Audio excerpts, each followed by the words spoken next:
Welcome to a new episode of 20-Minute Playbook by Outlier Academy, where each week we sit down with an elite performer from iconic founders to world-renowned investors and best-selling authors to dive into everything from their daily routine to their favorite book, superpowers, and even a favorite failure, all in less than 20 minutes. I'm Daniel Scrivner, and on the show today, I sit down with Jason Crawford, who's one of the researchers and writers at the forefront of the progress studies movement, which seeks to understand what's driven human progress historically in order to cultivate and accelerate it moving forward.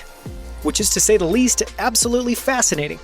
Jason Crawford, through his blog and nonprofit Roots of Progress, has studied and written about everything from the invention of the bicycle to the smallpox vaccine. He's one of the world's leading thinkers on how progress happens, why it seems to have slowed or at least narrowed in recent years, and what we need to do to accelerate it in the coming years. To learn more about Roots of Progress, visit rootsofprogress.org. You can also follow Jason on Twitter at Jason Crawford. For links to everything we discuss, as well as the full show notes, visit outlieracademy.com/75. And now, let's jump in with Jason Crawford of Roots of Progress. Jason, I am thrilled to have you on 20-Minute Playbook. Thanks so much for the time. Certainly. Thanks for having me. So this should be a lot of fun. We try to ask around 10 questions, keep this episode under 20 minutes. And the goal here is just to give people a little bit of a behind the scenes peek into you.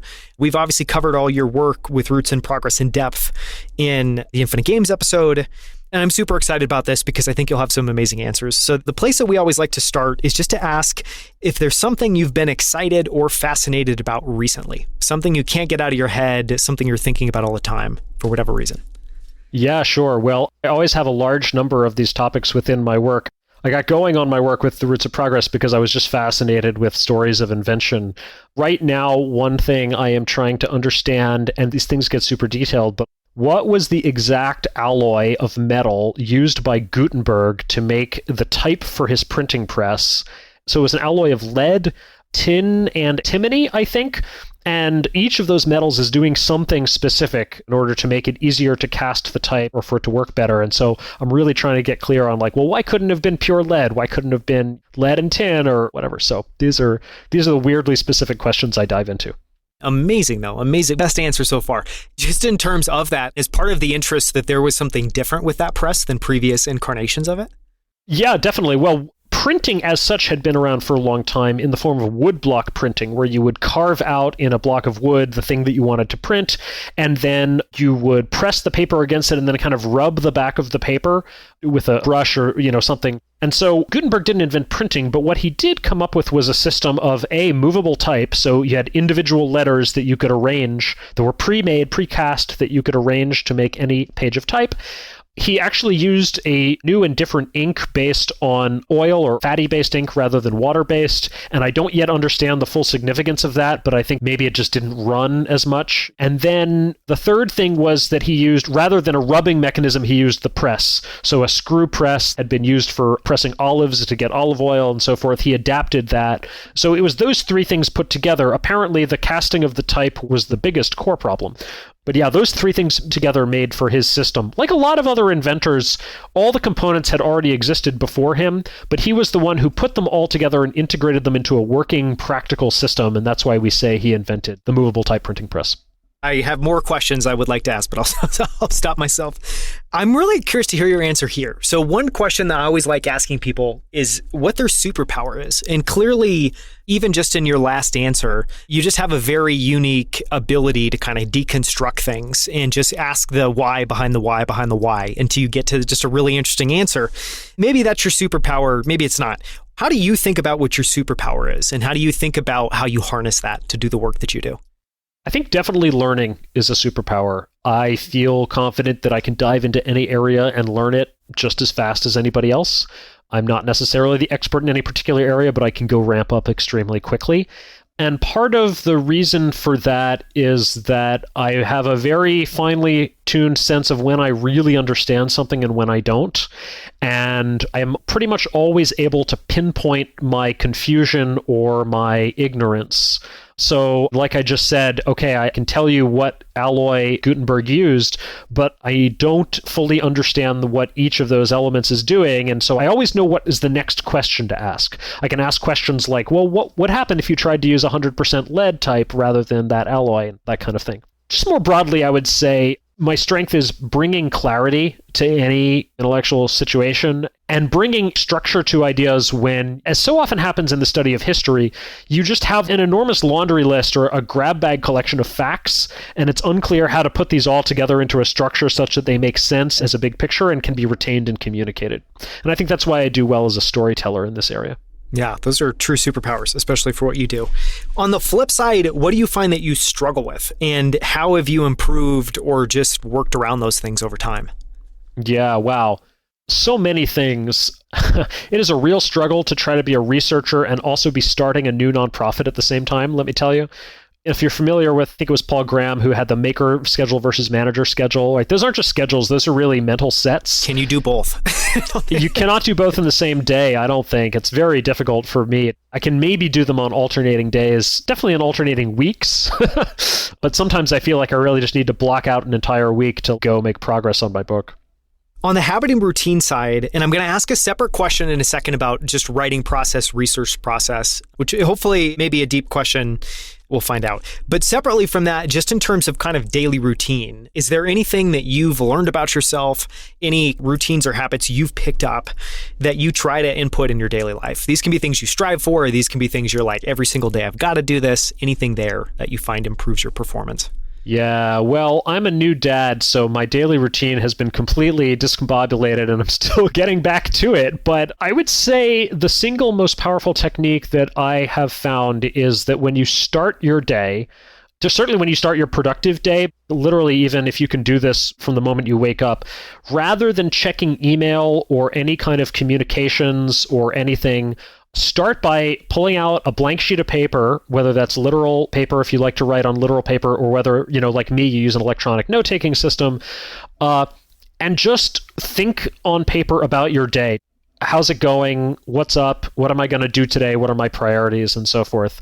I learned this technique from a good friend of mine whom I've been studying with for a couple of decades. Her name is Jean Maroney, and she has a consulting business called Thinking Directions. So she taught me this technique when I was in college, and I've been using it almost daily ever since.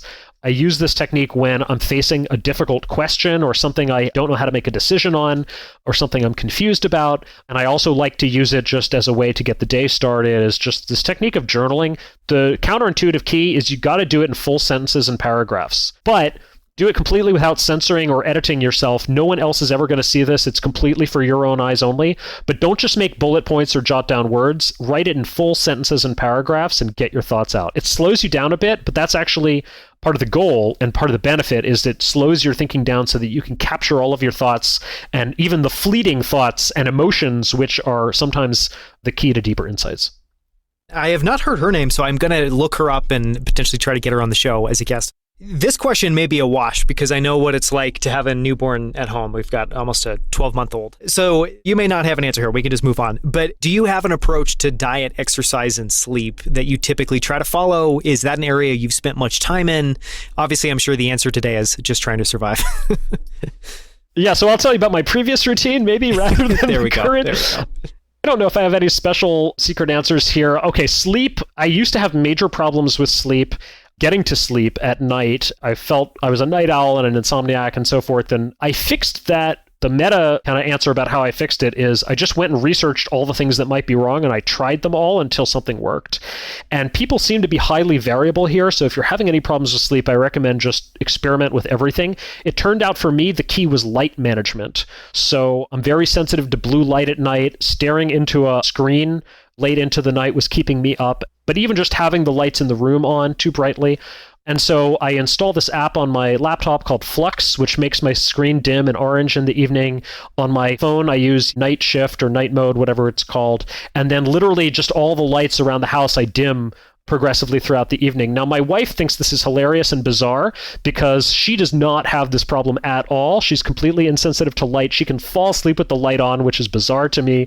Again, that just speaks to this point of your particular physiology is something you have to discover Exercise before the baby, I was on a pretty consistent 3 times a week. It helps me a lot to sign up for a boot camp or something where I've got a time and a place that I have to show up and don't have any question about it. The key is do not question it. When you wake up in the morning, if you're asking yourself, should I go work out today? Just don't even allow yourself to consider that question. Just pretend that it's already locked in and you already made that decision, as if you have some commitment. You can trick yourself into thinking, oh, I don't have this choice. Just go do it.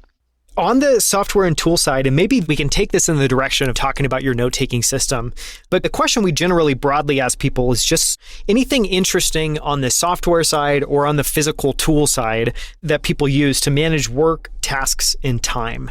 And so for you, that could be really broad. Just is there anything that you enjoy using, and is there anything you've kind of picked up that you really love? Or we could just use this as a chance to dive into that note-taking system, because I'm sure you've got some interesting insights there. I don't have a fancy note-taking system or anything very special. I use an app called Bear Notes that I like. It allows me to take notes on all sorts of things and tag them, and it has a hierarchical tagging system, which is nice, and it supports Markdown and so forth. Another tool that I will plug because it's such a great tool is called Readwise. So Readwise is a highlighting system. So if you have Kindle, which I do, and I read everything that I can on Kindle, I only read paper books when I have to, but it will suck in all of your Kindle highlights into a system, and then it does this great thing. It just emails you every day with 5 of them, random highlights, and lets you review them. And I really like that. It's good to remember passages that I enjoyed. It's also great for Twitter, because whenever I see a passage that would make a great tweet, I'll just share out the quote. And so it helps me kind of share all that stuff with my audience. The other great thing that Readwise does, it makes all of this searchable, and I've used that over and over when I'm trying to remember some quote that I read. It also integrates with pretty much everything else. So if you are reading a paper book, they have an iPhone app, and you can just snap a picture and it'll OCR it and then get the highlight into the system that way. So it lets you integrate everything, and they are currently testing in beta a Read Later app that integrates with all of this as well. So I really like that team. I've been following them since early days, and I've been a happy user of the app. And I've heard people talk about that email that you'll receive. It feels like people are overly focused on what new information can I get in, and not spending enough time on how can I remember, re-experience, and get reminded of all this great stuff that I've read. And it seems like a great tool at that. Speaking of which, I do also use Anki as a spaced repetition flashcard system to remember facts, names, and dates, and so forth. So that's, I guess, another part of my system. And is that an app? Anki is an app, Anki. It is an app for doing spaced repetition flashcards, basically. I've not spent enough time there, so I will research that and I'll link to that. One thing that I'm always curious about is, asking people for a favorite failure. And I think what we're really trying to get at there is we're all ambitious. We set goals for ourselves. Often there are obviously goals that we don't attain. And sometimes we realize at the end of the day that that was actually a great thing. It propelled us in a better direction. We learned something from it. Do you have any favorite failure that you're grateful for that you think about? The first thing that comes to mind is the last startup that I founded. It was called Playbook, and it was basically a hybrid spreadsheet database, a lot like Airtable, but not nearly as successful. We never really got to profitability. We ended up shutting down the product and did a talent acquisition, sold the team to a larger startup.